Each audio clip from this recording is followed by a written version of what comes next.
Hello and welcome to my top 10 tips to becoming a freelance game developer.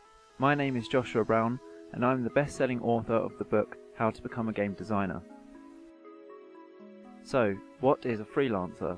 Traditionally, a freelancer would be thought of as a writer, a journalist or a novelist. However, times have quickly moved on, and in this digital age, freelancers can be found within most sectors within the game industry. A freelance writer is still very important, and many game studios hire a writer on a short-term contract for scripting and dialogue, and even for work on the game design document. Freelance animators, artists and audio workers are widely used too.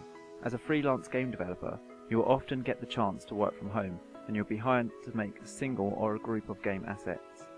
Freelance game developers at the very top of their field can earn around £30 an hour. Typically, a freelance programmer will earn the most. So what are the drawbacks? There are jobs available, you get to work remotely from home as and when you choose, plus you get to work on lots of different projects, resulting in lots of variation of work and increasing your portfolio's depth and variety. Sounds great, right? Well, it is for some, but it does have its fair share of drawbacks. One of the biggest drawbacks being is that there is no job security.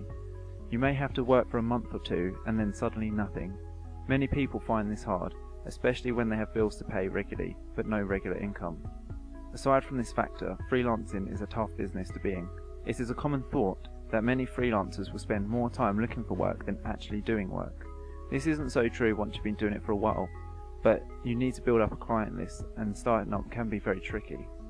Probably the best way to find freelance work is to gain contacts by networking. Attend networking parties. Industry meetups such as GameDevMeetup.com are great places to look. Let family and friends know that you're freelancing and create a LinkedIn account.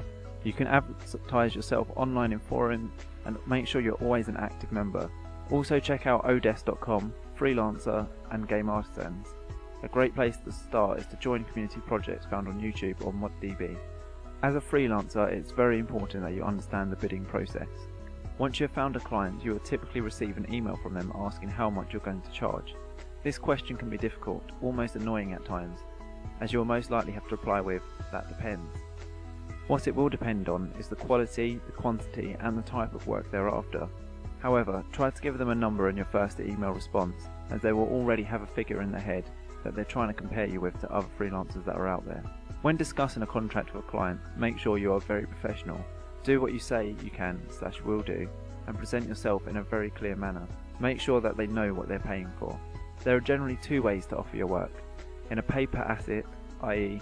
per sound effect or per 3D model you create, or a pay per time, for example per week, per day, or per project.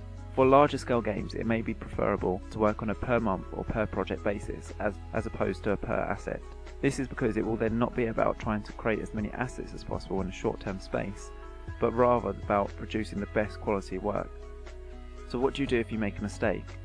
Sometimes you'll underquote yourself and you'll find tasks will be a lot harder to complete or need more work. If scope does dramatically change and you find your working hours are impacted seriously, then draw up a new contract that details any new work. It is important to do this so there'll be no shocks to your employer. It's a good way of letting them know during the development process that if more work is asked for, it will affect the invoice at the end. It's always best to stay to the original quote as much as you possibly can. Your client will appreciate your hard work and hopefully offer you or refer you more work in the future. Some tips to remember are to network constantly. It's the best way to get work. Use LinkedIn and connect. Make it clear in your profile name that you're seeking work. Also, always be professional. Don't be that person that puts their creativity above professionalism. Make sure you use correct spelling, grammar, and no use of shorthand in your emails. Respond promptly and be friendly and courteous. Being consistently professional will put you head and shoulders above the competition. When using an online forum, use your signature for each message you post as an advert for your expertise. Use it to let people know what you specialise in, a portfolio link, and that you're a freelance worker. I hope you have found this information on how to become a freelance game developer useful. If you would like to get a lot more information on getting a job within the game industry, then please take a look at my best-selling book, How to Become a Game Designer, which is available at www.howtobecome.com. Thank you.